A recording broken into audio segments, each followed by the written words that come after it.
యేసు ప్రభు వారి రహస్య రాకడ అనంతరం భూమి మీద 7 ఏండ్ల శ్రమల కాలము ఉంటుంది. ఆ కాలంలో అంత్యక్రీస్తు పాలన ఉంటుంది. అంత్యక్రీస్తు పాలనలో శ్రమలను ప్రకటన గ్రంథము 6వ అధ్యాయం నుండి 19వ అధ్యాయంలో చూస్తాం. 7 ఏండ్ల శ్రమ కాలంలో ముద్రల తీర్పులను చూచాము, బూరల తీర్పులు చూస్తున్నాం.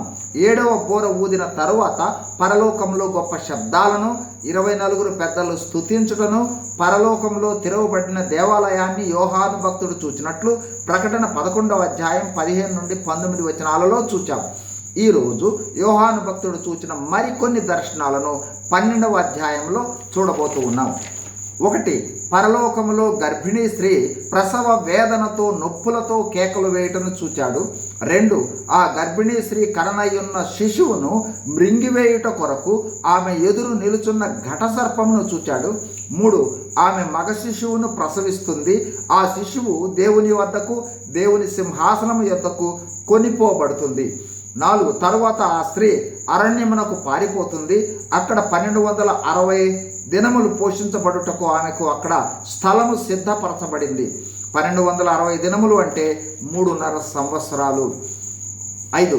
తరువాత పరలోకములో మిఖాయేలు అతని దూతలకు, ఘటసర్పము అంటే సాతాను అతని దూతలకు యుద్ధం జరుగుతుంది.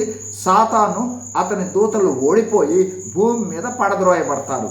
6. భూమి మీద పడద్రోయబడిన ఘటసర్పము మగ శిశువును కన్న స్త్రీని హింసిస్తుంది. 7.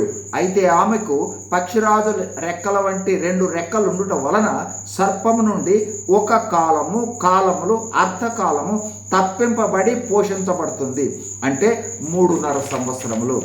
8. అయినను ఘటసర్పము ఆమెను నశింపు చేయుటకు నోటి నుండి నీళ్లు నదీ ప్రవాహం వలె వెళ్ళగ్రక్కుతుంది. 9. అయితే ఆ స్త్రీకి సహకారిగా భూమి తన నోరు తెరచి ఘటసర్పము వెళ్ళగ్రక్కిన ప్రవాహాన్ని మింగివేస్తుంది. 10.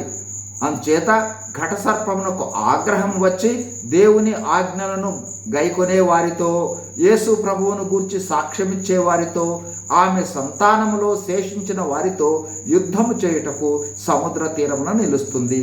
వివరంగా తర్వాత వీడియోలో చూద్దాం. God bless you. Thank you.